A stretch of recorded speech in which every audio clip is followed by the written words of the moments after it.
ನಮಸ್ಕಾರ. ನ್ಯೂಸ್ ಸಿಟಿನ ಡಿಜಿಟಲ್ಗೆ ಸ್ವಾಗತ. ನಾನು ಪೃಥ್ವಿರಾಜ್ ಹಾರನಹಳ್ಳಿ. ಬಿಹಾರದ ಚುನಾವಣೆಯ ರಿಸಲ್ಟ್ ಬಂದಾಗಿದೆ. ಒಂದು ಬಿಗ್ ಮ್ಯಾಂಡೇಟ್ ಗೆಲುವು. ಎಕ್ಸಿಟ್ ಪೋಲು ಕೂಡ ಈ ಲೆವೆಲ್ಗೆ ಎನ್ ಡಿ ಎ ಮೈತ್ರಿಕೂಟ ಬಹುಮತವನ್ನ ಪಡೆದುಕೊಳ್ಳುತ್ತೆ, ಇಷ್ಟು ಬಿಗ್ ನಂಬರ್ಸ್ ಪಡ್ಕೊಳ್ಳುತ್ತೆ ಅನ್ನುವಂಥದ್ದು ಹೇಳಿರಲಿಲ್ಲ. ಬಹುಮತವನ್ನ ಪಡ್ಕೊಳ್ತಾರೆ, 150 ಹೋಗುವಂತ ಚಾನ್ಸಸ್ ಇದೆ ಅಂತ ಹೇಳಿದ್ರು, ಇಲ್ಲ ಅಂತಲ್ಲ. ಆದರೆ ಹತ್ತತ್ರ 200 ಅನ್ನ ಪಡ್ಕೊಂಡಿರುವಂಥದ್ದು ಎನ್ ಡಿ ಎ ಮೈತ್ರಿಕೂಟ. ಜನ ಎಷ್ಟು ಮಟ್ಟಿಗೆ ಎನ್ ಡಿ ಎ ಮೈತ್ರಿಕೂಟವನ್ನ ಒಪ್ಕೊಂಡಿದ್ದಾರೆ ಅನ್ನುವಂಥದ್ದಕ್ಕೆ ಇದೊಂದು ಬಿಗ್ ಮೆಸೇಜ್ ಅಂತ ಹೇಳಿದ್ರು ತಪ್ಪಾಗ್ಲಿಕ್ಕಿಲ್ಲ. ಇದನ್ನ may be N D A ಮೈತ್ರಿಕೂಟದ ಪ್ರಮುಖ ನಾಯಕರೇ ಅನ್ಕೊಂಡಿರ್ಲಿಲ್ಲ ಅಂತ ಕಾಣಿಸುತ್ತೆ. ಬಿಜೆಪಿ ಜೆಡಿಯು ನಾಯಕರು ಕೂಡ ಅಷ್ಟು ಮಟ್ಟಿಗೆ ಜನ ಬೆಂಬಲವನ್ನ ಕೊಟ್ಟಿದ್ದಾರೆ. ಇಲ್ಲ, ಮತ್ತೊಮ್ಮೆ ಎನ್ ಡಿ ಎ ಕೂಟನೇ ಬೇಕು, ಎನ್ ಡಿ ಎ ಆಡಳಿತನೇ ಬೇಕು, ಬಿಜೆಪಿ ಬೇಕು, ಜೆಡಿಯು ಬೇಕು ಅನ್ನುವಂಥದ್ದನ್ನ ಸ್ಪಷ್ಟವಾಗಿ ಹೇಳಿದ್ದಾರೆ. ಈ ಸಂದರ್ಭದಲ್ಲಿ, ಈ ಅಭೂತಪೂರ್ವವಾದಂತ ಗೆಲುವಿನ ಸಂದರ್ಭದಲ್ಲಿ ನಾವೊಬ್ಬರನ್ನಂತೂ ಮರೆಯಲಿಕ್ಕೆ ಆಗೋದಿಲ್ಲ. ರಾಷ್ಟ್ರ ರಾಜಕಾರಣದಲ್ಲಿ ಒಂದು ರಾಜ್ಯದಲ್ಲಿ ಸುದೀರ್ಘವಾಗಿ 19 ವರ್ಷಗಳ ಕಾಲ ಆ ಒಂದು ರಾಜ್ಯದ ಚುನಾವಣೆ ಎಲ್ಲವೂ ಕೂಡ ಇವರ ಸುತ್ತಮುತ್ತಲೇ ಗಿರ್ಕಿ ಹೊಡಿತಾ ಇತ್ತು. ಎಲ್ರಿಗೂ ಗೊತ್ತಾಗಿರ್ಬೇಕು, 19 ವರ್ಷ 20 ವರ್ಷ ಅಂತ ಹೇಳ್ತಾ ಇದ್ದೇವೆ ಅಂದ್ರೆ ಇಟ್ಸ್ ನನ್ ಅದರ್ ದನ್ ನಿತೀಶ್ ಕುಮಾರ್. ಬಿಹಾರದ ಮುಖ್ಯಮಂತ್ರಿ ಆಗಿರುವಂತ ನಿತೀಶ್ ಕುಮಾರ್ ಅವರು ಮತ್ತೊಮ್ಮೆ ಮುಖ್ಯಮಂತ್ರಿ ಆಗುವಂತ ಎಲ್ಲಾ ಚಾನ್ಸಸ್ ಇದೆ. ಅದು 10ನೇ ಬಾರಿಗೆ ಮುಖ್ಯಮಂತ್ರಿ, ಒಮ್ಮೆ ಅಥವಾ 2ನೇ ಬಾರಿ 3ನೇ ಬಾರಿ ಈಗ ಆಗುವಂತದ್ದೇ ಕಷ್ಟ. ಅಂತದ್ರಲ್ಲಿ 10ನೇ ಬಾರಿ ಮುಖ್ಯಮಂತ್ರಿ ಆಗುವಂತ ಎಲ್ಲ ಚಾನ್ಸಸ್ಗಳು ಕೂಡ ಇದೆ. ಯಾಕೆ ನಿತೀಶ್ ಇಷ್ಟು ಇಂಪಾರ್ಟೆಂಟ್ ಆಗ್ತಾರೆ ಈ ಸಂದರ್ಭದಲ್ಲಿ ಅಂದ್ರೆ, ಏಜ್ ಫ್ಯಾಕ್ಟ್ರು ಈ ಬಾರಿ ನಿತೀಶ್ ಅವರನ್ನ ಬಿಹಾರದ ಜನ ಬೆಂಬಲಿಸುವಂತದ್ ಕಷ್ಟ ಅನ್ನುವಂಥದ್ದು ಹೇಳ್ತಾ ಇದ್ರು. ಯಾಕೆಂದ್ರೆ ಯುವ ಶಕ್ತಿಯಾಗಿ, ಯುವ ನಾಯಕ ಆಗಿ ತೇಜಸ್ವಿ ಯಾದವ್ ಎಲ್ಲೋದ್ರೂ ಜನ ಸಾಗರ ಸೇರ್ತಾ ಇದ್ರು ತೇಜಸ್ವಿ ಯಾದವ್ ಅವ್ರನ್ನ ನೋಡುವಂತ ನಿಟ್ಟಿನಲ್ಲಿ. RJD ಅಂದ್ರೂ ಅಷ್ಟು ದೊಡ್ಡ ಮಟ್ಟದಲ್ಲಿ ಫಾಲೋವರ್ಸ್ ಇದಾರಪ್ಪ. ಯಾದವ ಮುಸ್ಲಿಂ ಆ ಕಾಂಬಿನೇಷನ್, ಆ ಜಾತಿ ಸಮೀಕರಣ ವರ್ಕೌಟ್ ಆಗ್ತಾ ಇದೆ, ಧರ್ಮ ಸಮೀಕರಣ ವರ್ಕೌಟ್ ಆಗ್ತಾ ಇದೆ. ಈ ಬಾರಿ ಮಹಾಗಠಬಂಧನ್ಗೆ ಒಂದು ಹೈವೇ ಇದ್ದಂತಿದೆ ಅನ್ನುವಂಥದ್ದನ್ನ ಹೇಳಲಾಗ್ತಾ ಇತ್ತು. ಇಲ್ಲ, ಅದೆಲ್ಲ ಹೇಳಿಕೆಗೆ ಅಷ್ಟೇ ಸೀಮಿತ. ಬಂದಿದ್ದಂತ ಜನ ವೋಟ್ ಆಗಿ ಕನ್ವರ್ಟ್ ಆಗಿಲ್ಲ ಅನ್ನುವಂಥದ್ದು ಕೂಡ ಸ್ಪಷ್ಟವಾಗಿ ಕಾಣಿಸ್ತಾ ಇದೆ. ಬಿಕಾಸ್ ಹೀನಾಯದಲ್ಲಿ ಹೀನಾಯ ಸೋಲನ್ನ ತೆಗೆದುಕೊಂಡಿರುವಂಥದ್ದು ಮಹಾಗಠಬಂಧನ್. ಇಲ್ಲಿ ಏನೇನೆಲ್ಲ ಕಾರಣ ಆಯ್ತು ಅನ್ನೋದಕ್ಕಿಂತ ನಿತೀಶ್ ಕುಮಾರ್ ಅವ್ರ ಬಗ್ಗೆ ಹೇಳಲೇಬೇಕಾಗತ್ತೆ. ಬಿಕಾಸ್ ಅವರಿಗೆ 74 ಇಯರ್ಸ್ ಆರೋಗ್ಯದ ಸಮಸ್ಯೆ ಕಾಡುತ್ತೆ. ಹಾಗೆ ನಿತೀಶ್ ಕುಮಾರ್ ಅವರು ನಂಬಿಕಸ್ತ ಅಲ್ಲ ಅನ್ನುವಂಥ ಮಾತುಗಳನ್ನ ವಿರೋಧ ಪಕ್ಷದ ನಾಯಕರುಗಳು ಹೇಳ್ತಾ ಇದ್ರು. ಅವರು ತಮ್ಮ ಭಾಷಣದ ಸಂದರ್ಭದಲ್ಲಿ, ಪ್ರಚಾರದ ಸಂದರ್ಭದಲ್ಲಿ ಬಳಸ್ಕೊಳ್ತಾ ಇದ್ದಂತ one of the Trump card ಅಂದ್ರೆ ಅದು ನಿತೀಶ್ ಕುಮಾರ್ ಅವರ ಆರೋಗ್ಯ, ಅವರ ಏಜ್ ನ ಫ್ಯಾಕ್ಟರ್ ಅನ್ನ ಮುಂದೆ ಇಟ್ಕೊಂಡು ಮಾತನಾಡ್ತಾ ಇದ್ರು. ಆ ಸಂದರ್ಭದಲ್ಲಿ ನಿತೀಶ್ ಕುಮಾರ್ ಅವರ ಬೆಂಬಲಿಗರು ಹೇಳ್ತಾ ಇದ್ರು, ಟೈಗರ್ ಜಿಂದಾ ಹೇ ಅಂತ, ಟೈಗರ್ ಇಸ್ ಸ್ಟಿಲ್ ಅಲೈವ್ ಅನ್ನುವಂಥದ್ದನ್ನ ಹೇಳ್ತಾ ಇದ್ರು. ನಿತೀಶ್ ಕುಮಾರ್ ಬಿಹಾರದ ಪ್ರಮುಖ ರಾಜಕಾರಣಿ, ಅವರೇ ಬ್ರಹ್ಮಾಸ್ತ್ರ. ಬಿಜೆಪಿ ಆಗ್ಲಿ RJD ಆಗ್ಲಿ ಹೆಣಗಾಡಬೇಕು ನಿತೀಶ್ ಕುಮಾರ್ ಅವರ ಸುತ್ತಮುತ್ತ, ಅವರಿದ್ರೇನೆ ಬಿಹಾರದ ರಾಜಕಾರಣ ಅಂತ. ಎಲ್ಲಿವರೆಗೂ ನಿತೀಶ್ ಅವರು ಇರ್ತಾರೆ ಅಲ್ಲಿವರೆಗೂ ಕೂಡ ಬಿಹಾರದ ರಾಜಕಾರಣ ನಿತೀಶ್ ಕುಮಾರ್ ಅವರ ಸುತ್ತನೆ ಸುತ್ತುತ್ತೆ ಅನ್ನುವಂಥದ್ದು ಮತ್ತೊಮ್ಮೆ ಪ್ರೂವ್ ಆದಂತಾಗಿದೆ. ಹೇಳ್ತಾ ಇದ್ನಲ್ಲ, 19 ವರ್ಷಗಳ ಸುದೀರ್ಘ ಮುಖ್ಯಮಂತ್ರಿ ಜೀವನ. ಅದು ಮಾಮೂಲಿ MLA ಅಥವಾ ಮಂತ್ರಿನೋ ಅಲ್ಲ, ಮುಖ್ಯಮಂತ್ರಿಯಾಗಿ ಸೇವೆಯನ್ನ ಸಲ್ಲಿಸಿದ್ದಾರೆ. ಈ ಸಂದರ್ಭದಲ್ಲಿ ನಿತೀಶ್ ಕುಮಾರ್ ಅವರು ದೊಡ್ಡ ಮಟ್ಟದಲ್ಲಿ ಈ ಬಾರಿನೂ ಕೂಡ ಅಷ್ಟೇ ಪ್ರಚಾರವನ್ನ ಮಾಡಿದ್ರು. ಜನ ಕಳೆದ ಬಾರಿ 2020 ಸಂದರ್ಭದಲ್ಲಿ ಬರೀ 43 ಸೀಟನ್ನ ಕೊಟ್ಟಿದ್ದು ಅಷ್ಟೇ. 115 ಕ್ಷೇತ್ರಗಳಲ್ಲಿ ಸ್ಪರ್ಧೆ ಮಾಡಿದಂತ ಸಂದರ್ಭದಲ್ಲಿ ಅವ್ರಿಗೆ ಕೊಟ್ಟಿದ್ದು ಬರೀ 43 ಸೀಟು. ಆದ್ರೆ ಈ ಬಾರಿ 101 ಸ್ಥಾನಗಳಿಗೆ ಸ್ಪರ್ಧೆ ಮಾಡಿದಂತ ಸಂದರ್ಭದಲ್ಲಿ ಕೊಡ್ತಾ ಇರುವಂತದ್ದು 80 ಸೀಟನ್ನ. ನಿತೀಶ್ ಕುಮಾರ್ ಅವರು ಮತ್ತೊಮ್ಮೆ JDU ಅನ್ನ ಮುನ್ನೆಲೆಗೆ ತಂದಿದ್ದಾರೆ. ಮತ್ತೊಮ್ಮೆ JDU ಇದೆ ರಾಷ್ಟ್ರ ರಾಜಕಾರಣದಲ್ಲಿ, JDU ಮತ್ತೊಮ್ಮೆ ತನ್ನ ಪಾರುಪತ್ಯವನ್ನ ಮೆರೆಯುತ್ತೆ ಅನ್ನುವಂಥ ನಿಟ್ಟಿನಲ್ಲಿ ಸಂದೇಶವನ್ನ ಕೊಟ್ಟಿರುವಂಥದ್ದು. ಇಲ್ಲಿ ಬಿಗ್ ಬ್ರದರ್ ಆಗಿದ್ದಾರೆ NDA ಕೂಟದಲ್ಲಿ ಬಿಹಾರದಲ್ಲಿ. ಹಾಗೆ ರಾಷ್ಟ್ರ ರಾಜಕಾರಣದಲ್ಲೂ ಕೂಡ ಒಂಥರ ಟ್ರಂಪ್ ಕಾರ್ಡ್ ಆಗಿರುವಂಥದ್ದು ನಿತೀಶ್ ಕುಮಾರ್. ಗೆದ್ದಿರುವಂಥದ್ದು 12 ಸೀಟ್ ಆದರೂ ಕೂಡ MP ಸೀಟ್ಗಳು. ಈ ಸಂದರ್ಭದಲ್ಲಿ ಅವರು ಪ್ಲೇ ಮಾಡ್ತಾ ಇರುವಂಥ ರೋಲ್ ತುಂಬಾ ಇಂಪಾರ್ಟೆಂಟ್. NDAಗೆ ಯಾಕೆ ಈ ಒಂದು ಚುನಾವಣೆ ತುಂಬಾ ಇಂಪಾರ್ಟೆಂಟ್ ಆಗಿತ್ತು ಅಂದ್ರೆ, ಕೇಂದ್ರದಲ್ಲಿ ತುಂಬಾ ಸುಭದ್ರ ಸರ್ಕಾರ ಅಲ್ಲ, ಸಮ್ಮಿಶ್ರ ಸರ್ಕಾರ ಇದೆ. ಅಲ್ಲಿ ಅಕಸ್ಮಾತ್ ಬಿಹಾರದಲ್ಲಿ ಸೋತಿದೆ ಆದ್ರೆ NDAಗೆ ಕೇಂದ್ರ ಸರ್ಕಾರ ಕೂಡ ನಡುಕ ಶುರು ಆಗ್ಬಿಟ್ಟಿರೋದು. ಸೊ ಹೀಗಾಗಿ ಅಲ್ಲಿನ ಗೆಲುವು ತುಂಬಾ ಇಂಪಾರ್ಟೆಂಟ್ ಆಗಿತ್ತು. ನರೇಂದ್ರ ಮೋದಿ, ಅಮಿತ್ ಶಾ ಅವರಿಗೆ ಗೆದ್ದಿದ್ದಾರೆ, ಪ್ರೂವ್ ಮಾಡಿದ್ದಾರೆ. ಅದೇ ರೀತಿಯಾಗಿ ನಿತೀಶ್ ಕುಮಾರ್ ಅವರು ನರೇಂದ್ರ ಮೋದಿ, ಅಮಿತ್ ಶಾ ಅವರ ಜೊತೆ ಗಟ್ಟಿಯಾಗಿ ನಿಂತ್ಕೊಂಡಂತ ಹಿನ್ನೆಲೆಯಲ್ಲಿ ಜನನು ಕೂಡ ನಂಬಿ ಮತವನ್ನ ಚಲಾಯಿಸಿದ್ದಾರೆ. ಸೊ ಹೀಗಾಗಿ ಈ ಬಾರಿಯ ಚುನಾವಣೆ ನಿತೀಶ್ ಕುಮಾರ್ ಅವರ ಪಾಲಿಗೂ ಕೂಡ ಸುಶಾಸನ. ಬಿಹಾರದ ಜನನು ಕೂಡ ನಮ್ಗೇನೋ ಒಂದು ಡಬಲ್ ಇಂಜಿನ್ ಸರ್ಕಾರ ಮಾಡುತ್ತೆ ಅನ್ನುವಂತ ನಂಬಿಕೆಯಲ್ಲಿ ಸಾಕ್ತಾ ಇರೋದು ಗೊತ್ತಾಗ್ತದೆ. ಅವರ ರಾಜಕೀಯ ಯಾತ್ರೆ ಇದೆಯಲ್ಲ, ಈಗ ಇನ್ನಷ್ಟು ಅಭೂತಪೂರ್ವವಾಗಿ ಹೊಳಿತಾ ಇದೆ ಅಂತ ಹೇಳಿದ್ರೆ ತಪ್ಪಾಗ್ಲಿಕ್ಕಿಲ್ಲ. ಪಲ್ಟು ಕುಮಾರ್ ಈಗ ಟೈಗರ್ ಇಸ್ ಸ್ಟಿಲ್ ಅಲೈವ್ ಅನ್ನುವಂತ ಮೆಸೇಜ್ ಅನ್ನ ಕೊಟ್ಟಿದ್ದಾರೆ. ಪಲ್ಟು ಕುಮಾರ್ ಯಾಕೆ ಅಂದ್ರೆ ಅವ್ರು ಎಲ್ಲಿ ಅಧಿಕಾರ ಸಿಗುತ್ತೆ ಅಲ್ಲಿಗೆ ಜಂಪ್ ಮಾಡ್ಬಿಡ್ತಾರೆ ಅಂತ.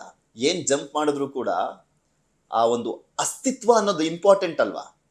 ಇವ್ರು ಇಂಪಾರ್ಟೆಂಟ್ ಅನ್ನುವಂತ ಕಾರಣಕ್ಕೋಸ್ಕರನೇ ಬರ್ತಾರೆ ಅಂದ್ರೆ ಬಾರಪ್ಪ ಅಂತ ಹೇಳ್ತಾ ಇದ್ದು.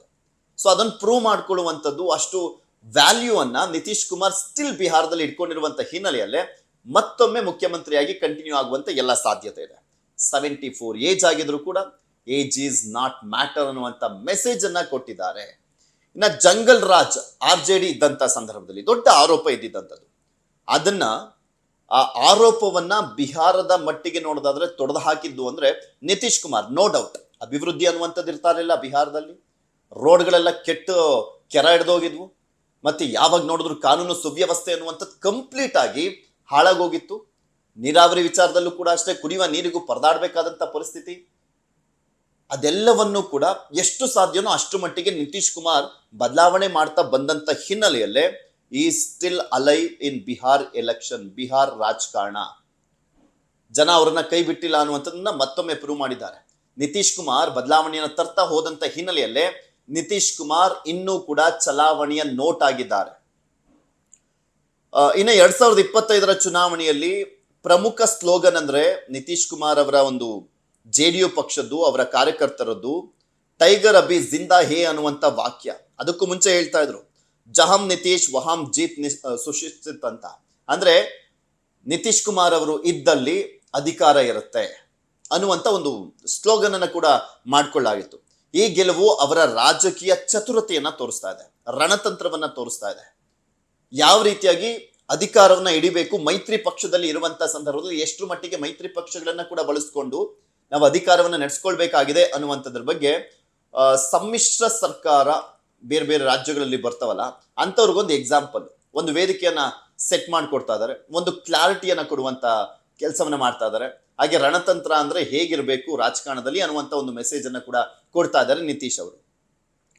ನಾನು ಹೇಳ್ತಾ ಇದ್ನಲ್ಲ, ಇಲ್ಲಿ ಒಂದು ಯುವ ಶಕ್ತಿ, ಪ್ರಮುಖವಾಗಿ ತೇಜಸ್ವಿ ಯಾದವ್ ಅವರ ಯುವ ಶಕ್ತಿ, ಅದಕ್ಕೆ ಬಿಹಾರ್ ಜನ ಮಾರು ಹೋಗ್ಲಿಲ್ಲ. ಇಲ್ಲಿ ಮೇನ್ ಆಗಿ ಈ ಬಾರಿ ಮಹಿಳಾ ಮತದಾರರು ದೊಡ್ಡ ಸಂಖ್ಯೆಯಲ್ಲಿ RJD BJPಯನ್ನ ಕೈ ಹಿಡಿದಿದ್ದಾರೆ. ಎಸ್ ಹೌದು, ಮೋದಿ ಫೇಸ್ ವರ್ಕೌಟ್ ಆಗಿದೆ, ಆದ್ರೆ ಸ್ಥಳೀಯ ನಾಯಕತ್ವವನ್ನ ನೋಡ್ಕೊಂಡು ವಿಧಾನಸಭೆ ಚುನಾವಣೆಗಳು ನಡೆಯುವಂಥದ್ದು. ಸೊ ಆ ಸ್ಥಳೀಯ ನಾಯಕತ್ವ ತೋರಿಸಿದ್ ಯಾರನ್ನ? NDA ನಿತೀಶ್ ಕುಮಾರ್ ಅವರನ್ನ ತೋರಿಸಿದಂತ ಹಿನ್ನೆಲೆಯಲ್ಲೇ ಇವತ್ತು ಬಿಹಾರ ಜನ ಮತ್ತೊಮ್ಮೆ NDAಗೆ ಅಧಿಕಾರವನ್ನ ಕೊಟ್ಟಿರುವಂಥದ್ದು. ಮುಸ್ಲಿಂ ಬಾಹುಳ್ಯದ ಕ್ಷೇತ್ರಗಳಲ್ಲೂ ಕೂಡ ಸುಮಾರು 16ರಿಂದ 20ಕ್ಕೂ ಹೆಚ್ಚಿನ ಮುಸ್ಲಿಂ ಬಾಹುಳ್ಯದ ಕ್ಷೇತ್ರಗಳಲ್ಲೇ ಗೆದ್ದಿದ್ದಾರೆ ಅಂದ್ರೆ ಲೆಕ್ಕ ಹಾಕೊಳ್ಳಿ. ಧರ್ಮಾತೀತವಾಗಿ ಈ ಬಾರಿ NDA ಒಕ್ಕೂಟಕ್ಕೆ ಅಲ್ಲಿನ ಜನ ಬೆಂಬಲವನ್ನ ಕೊಟ್ಟಿದ್ದಾರೆ ಅಂತ. ಧರ್ಮಾತೀತವಾಗಿ ಬೆಂಬಲ ಸಿಕ್ಕಿದೆ, ನೋ ಡೌಟ್. ಇದರಲ್ಲಿ ಮುಸ್ಲಿಂ ಬಾಹುಳ್ಯದ ಕ್ಷೇತ್ರ, ಮುಸ್ಲಿಮ್ಸು ಒನ್ ಸೈಡೆಡ್ ನಿಂತಿದ್ದೇ ಆಗಿದ್ದಿದ್ರೆ ಅಲ್ಲಿ ಅನ್ಡೌಟೆಡ್ಲಿ ಮಹಾಗಠಬಂಧನ್ನ ಅಭ್ಯರ್ಥಿಗಳು ಗೆಲ್ತಾ ಇದ್ರು. ಬಟ್ ಹಂಗಾಗಿಲ್ಲ. ಇದೇ ನಿಜಕ್ಕೂ ಆಶ್ಚರ್ಯ ಅನಿಸ್ತಾ ಇರುವಂಥದ್ದು. ಸುಶಾಸನದ ಗೆಲುವು ಅಂತ ಹೇಳ್ತಾ ಇದ್ದಾರೆ. ಜಾತಿ ಸಮೀಕರಣ ಅಂತೂ ಎಕ್ಸಲೆಂಟ್ ಆಗಿ ಮಾಡಿದ್ದಾರೆ ನಿತೀಶ್ ಕುಮಾರ್ ಅವರು, ಅನ್ಡೌಟೆಡ್ಲಿ. ಅದು BJP ಕೂಡ ಅದಕ್ಕೆ ಸಪೋರ್ಟಿವ್ ಆಗಿ ನಿಂತ್ಕೊಂಡಿರುವಂಥದ್ದು. ಸಾಮಾಜಿಕ ನ್ಯಾಯ ಕೊಡುವಂತ ಕೆಲಸವನ್ನ ಮಾಡಿದ್ದಾರೆ. ಟಿಕೆಟ್ ಹಂಚಿಕೆಯ ಸಂದರ್ಭದಲ್ಲಿ ಸಾಕಷ್ಟು ಜನ ಹೊಸ ಮುಖಗಳಿಗೆ ಮಣಿಯನ್ನ ಹಾಕಲಾಗಿರುವಂಥದ್ದು BJP ಮತ್ತು JDU ಎರಡೂ ಪಕ್ಷದಿಂದ. ಇದರ ಜೊತೆಗೆ ಮೇನ್ ಮತ್ತೊಂದು ಪ್ಲಸ್ ಅಂದ್ರೆ ಚಿರಾಗ್ ಪಾಸ್ವಾನ್ ಇನ್ನೇನ್ ಬಿಟ್ಟೋಗ್ಬೇಕಾಗಿತ್ತು, ಅವರನ್ನ ಕೂಡ ಇಟ್ಕೊಂಡು ಸ್ವಲ್ಪ ವಿರೋಧ ವ್ಯಕ್ತಪಡಿಸ್ತಾ ಇದ್ರು ಕೂಡ ಅವರನ್ನು ಕೂಡ ಇಟ್ಕೊಂಡು ವೋಟ್ ಚದುರದಂತೆ ನೋಡ್ಕೊಂಡಿದ್ದಂತಹ ಒಂದು ರಣತಂತ್ರ ಇದೆಯಲ್ಲ, ಇದು ಮೇನ್ ಆಗಿ ಪ್ಲಸ್ ಆಗಿರುವಂಥದ್ದು. ಇದರಲ್ಲೂ ಕೂಡ ನಿತೀಶ್ ಕುಮಾರ್ ಅವರ ಪಾತ್ರ ಇದೆ. ಅಷ್ಟೇ ಇದೆಯಲ್ಲ ಒಂದು ರಾಜ್ಯದಲ್ಲಿ ಸುದೀರ್ಘವಾದಂತ ರಾಜಕಾರಣವನ್ನ ಮಾಡುವಂಥದ್ದು ಅಂದ್ರೆ. ಆದ್ರೆ ನಿತೀಶ್ ಕುಮಾರ್ ಅವರು ಒಂದು ತನ್ನ ರಾಜ್ಯಕ್ಕೋಸ್ಕರ, ಮತ್ತೊಂದ್ ಕಡೆ ಇಲ್ಲಿ ಹೇಳ್ತಾರಲ್ಲ ಪಲ್ಟು ಕುಮಾರ್ ಅಂತ, ಆ ಪಲ್ಟು ಕುಮಾರ್ ಅನ್ನುವಂಥದ್ದು ಏನೇ ಇದ್ರೂ ಕೂಡ ಅದು ಅನಿವಾರ್ಯ ಆ ಪಕ್ಷಕ್ಕೆ. ಬಿಕಾಸ್ ಅವರು ಅಲೈವ್ ಆಗಿದ್ದಾರೆ, ಅವ್ರು ರನ್ ಆಗ್ತಾ ಇದ್ದಾರೆ. ಆ ಪಕ್ಷ ಅಸ್ತಿತ್ವದಲ್ಲಿ ಇರಬೇಕು ಅಂದ್ರೆ ಅಧಿಕಾರ ಇರಬೇಕಾಗತ್ತೆ. ಸೊ ಹೀಗಾಗಿನೇ ತನ್ನ ಪಕ್ಷದ ಅಳಿವು ಉಳಿವಿಗೋಸ್ಕರ ನಿತೀಶ್ ಕುಮಾರ್ ಅವರು ಇನ್ನೊಬ್ರ ಜೊತೆ ಹೋಗೋದೇ ಆಗ್ಲಿ ಅಥವಾ NDA ಜೊತೆನೆ ಕಂಟಿನ್ಯೂ ಮಾಡುವಂತದ್ದಾಗ್ಲಿ ಅದನ್ನ ಮಾಡಿದ್ದು. ಅಧಿಕಾರ ಕಳ್ಕೊಂಡಿದ್ರೆ JDU ಅದು ಯಾವಾಗ ನಾಶ ಆಗೋಗಿರೋದು ಗೊತ್ತಾಗ್ತಾನೆ ಇರಲಿಲ್ಲ. ಇನ್ನು ಪ್ರಮುಖವಾಗಿ NDA ಜೊತೆನೆ ಸಾಗಿದಂತ ಹಿನ್ನೆಲೆಯಲ್ಲೇ ಬಿಹಾರದಲ್ಲಿ ನಿತೀಶ್ ಕುಮಾರ್ ಅವ್ರಿಗೂ ದೊಡ್ಡ ಮಟ್ಟದಲ್ಲಿ ಪ್ಲಸ್ ಪಾಯಿಂಟ್ ಆಗಿದ್ದು. ಬಿಕಾಸ್ ಅಲ್ಲಿ ರಾಷ್ಟ್ರೀಯತೆ ಅನ್ನುವಂಥದ್ದು ಕೂಡ ಬರುತ್ತೆ. ರಾಷ್ಟ್ರೀಯ ವಿಚಾರ ಬಂದಂತ ಸಂದರ್ಭದಲ್ಲಿ ಬಿಜೆಪಿಯ ನಿಲುವುಗಳಿದಾವಲ್ಲ, ಅದು ಕೂಡ JDU ಬೆಂಬಲಕ್ಕೆ ನಿಂತಂತಾಗಿರುವಂಥದ್ದು. ಇನ್ನು ಈ ಒಂದು ನಿತೀಶ್ ಕುಮಾರ್ ಅವರ ಒಂದು ತಂತ್ರಗಳಿದ್ವಲ್ಲ, ಅದು ಬಿಜೆಪಿಗೂ ಕೂಡ ಪ್ಲಸ್ ಆಗಿದೆ.